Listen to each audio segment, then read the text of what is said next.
Hello guys, good afternoon. Magluluto tayo ng sinigang na hipon. Luto sa kalamansi. So ito ingredients, 400 grams ng prawns, shrimp. Yung kanina, binili ko kaninang umaga. So yung sa 400 grams, lagpas ng 1/4 yun eh. So nasa 15 pieces. Tsaka malalaki oh. 190. So, hindi ka nalugi. Tinawaran ko pa nga eh. So, ito, 400 grams ng prawns. Any kind of prawns. Pwede yung black prawns, yung kulay itim, yung tiger prawns, yung kulay itim. Meron maraming klaseng prawns eh.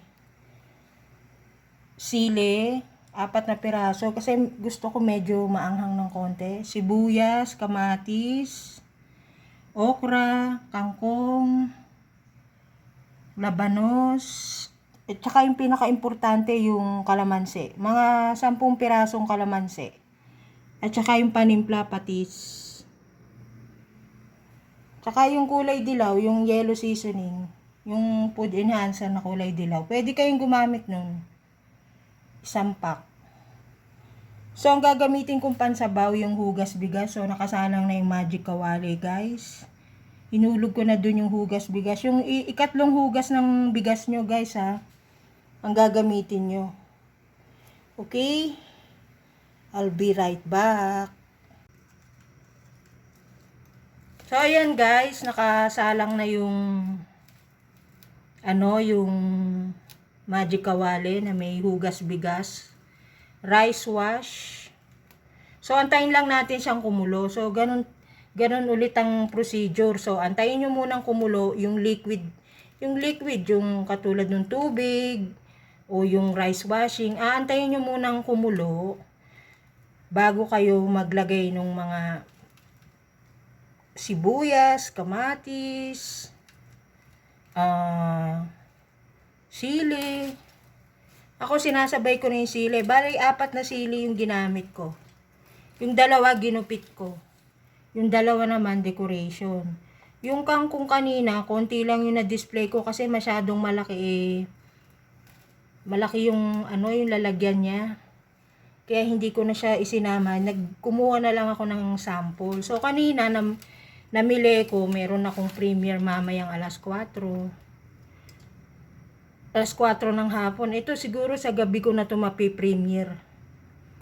Ano yun eh, 500 pesos challenge. So, dun sa 500 pesos na yun,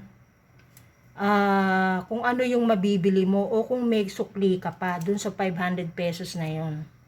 So, dun sa 500 pesos, siguro mga 3 to 4 person ang makakakain nun buong maghapon.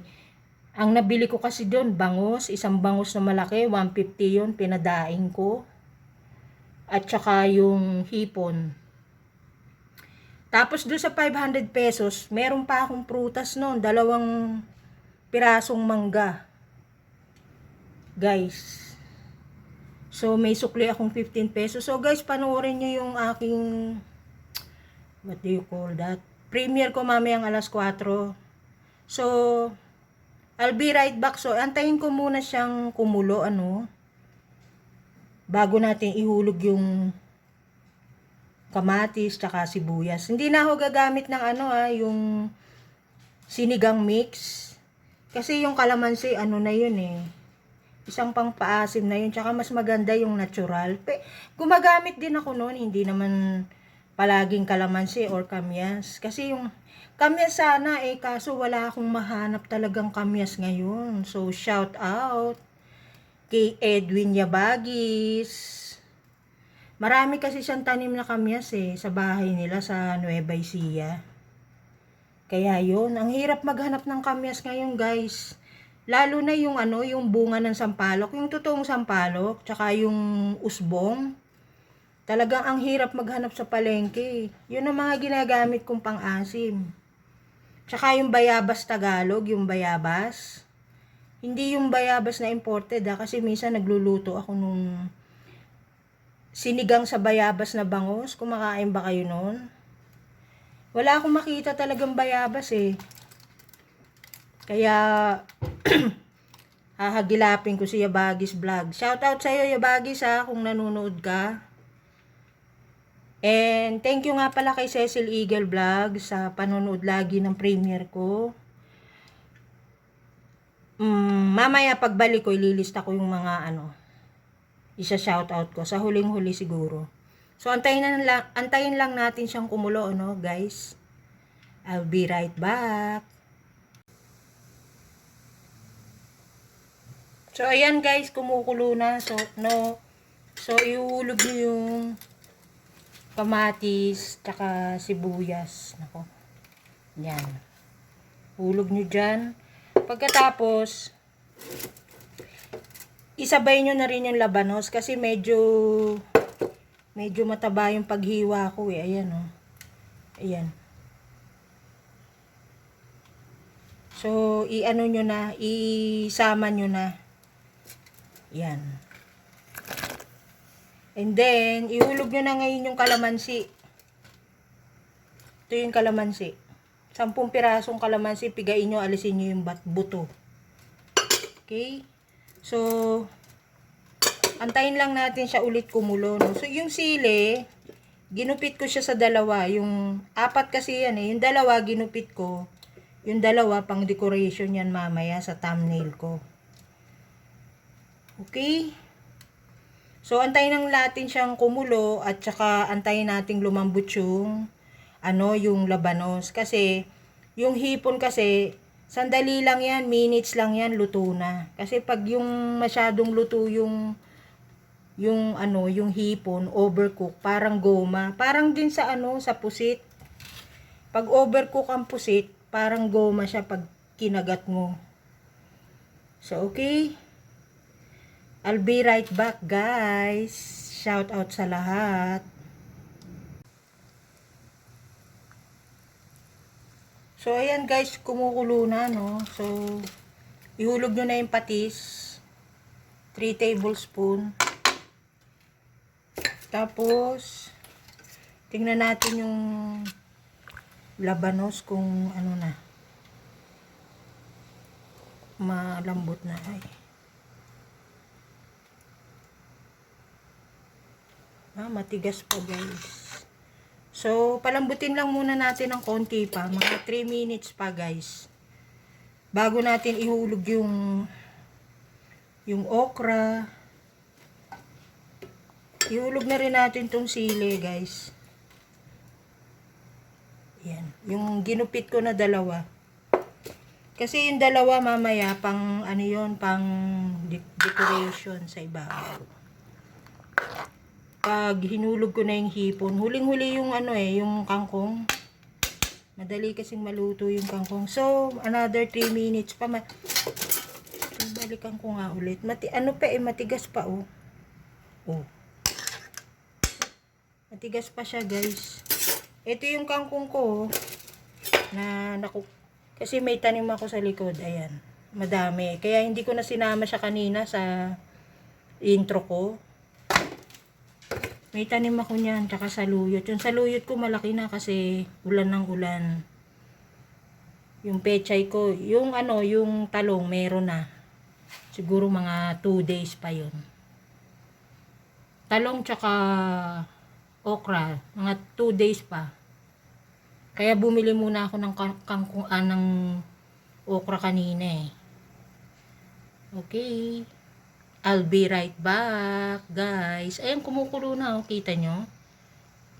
So, 3 minutes pa, no? Matigas pa kasi yung labanos.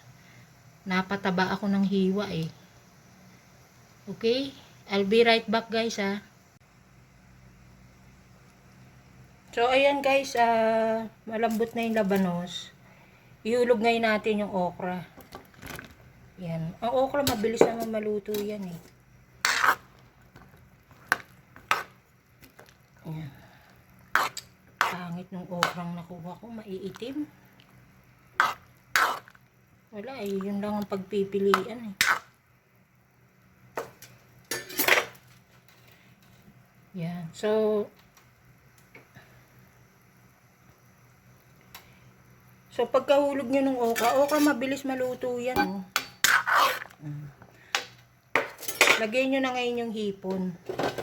Ito yung 400 grams na hipon. Malalaki yan, oh. Yan, oh.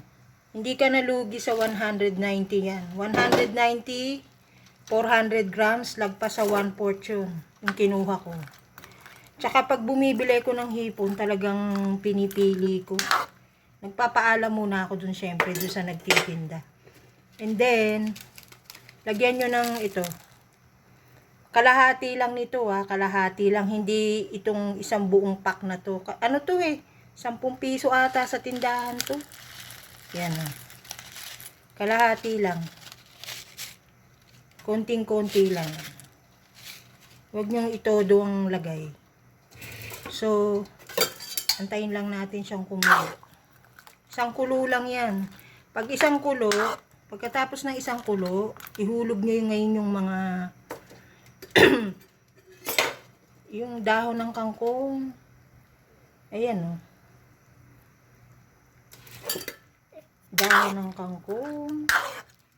Tapos ihulog nyo na rin yung 2 sili, Ay, hindi, maya-maya ng konti kasi maaano siya. Yan. Kita nyo, ang bilis siyang maluto. Hinulog ko lang yan, naging pink na kagad. Yan lang, yung sinigang na hipong ko, luto yan sa kalamansi. Okay? So, mga 1 minute. O 2 minutes. So, tatakpan ko siya ulit para mabilis. Okay? I'll be right back. So, yan, after 2 minutes, luto na yung hipon. Ihulog natin ngayon yung kangkong. Yan.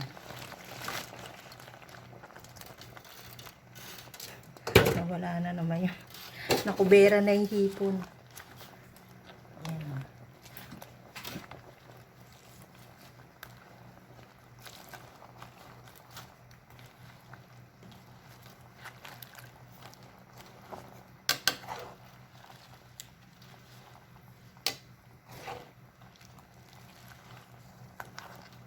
Ayan.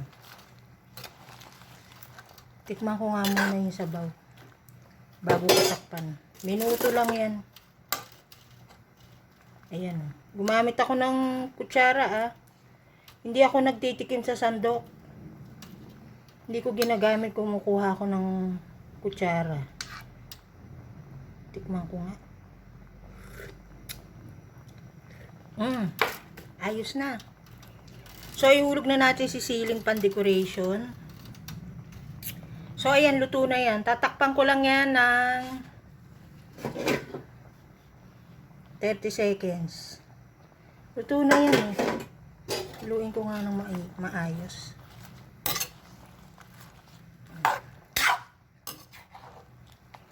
Lagay nga natin yung ayan.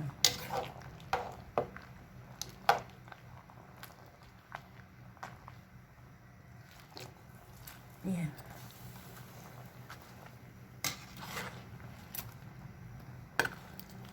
Ayan. Kita nyo na yung hipon, guys. Yan. Yan ang aking sinigang na hipon sa kalamansi. Pwede rin kayong gumamit nung nung tawag dito. Sinigang mix. Wala namang bawal dun Kaya lang ako talaga, pag hipon, kalamansi lang ginagamit ko. Pag walang kamyas, kalamansi yan. So guys, shout out sa lahat Shout out sa mga nanonood ng premiere ko kagabi. Shout out kay Pilingerang Lenny, Dude Bob, Crew Jane Mix Vlog, Maskarang Vlogger, Moto Cooking Vlog, Dads of Black TV, Black MPH, Ma'am Lynn, Alintech, si Ma'am Lynn ng Netherlands, si Tabasam Cooking Channel, yung taga-India, si Maf Channel ng Indonesia, Ate Melby, thank you. And pa ba yung umano kagabi? Kagabi ang daming tao Maraming nanood nung premiere ko, yung kumakain ako ng Nag-brunch ako ng 2 p.m. So, shoutout sa lahat ng mga hindi ko nababanggit. Sa new subscriber ko, shoutout to you. Makatang vlogger, si Makatang vlogger, yung nagluluto din siya. Shoutout sa'yo. Si Mercelita Kiano. Si Ate Mafi Vlog. Mami Chacha Vlog. Cutie Luna ng Hong Kong. Mother Earth TV. And shoutout sa lahat. Shoutout kay Skywalk TV, Kuya Sen Vlogs, MX TV, Yabagis Vlog, Bintag TV, and Nurse RJRN Angeles. Nurse RJRN. Ano yun? Yung Nurse RJRN, charity vlog yun. Bagong YouTube channel ni Mr. RJ Angeles. So, paki-support naman po, paki-silip yung kanyang bahay. Okay? So, thank you very much guys. And, coming up, meron pa yung minatamis kong saging.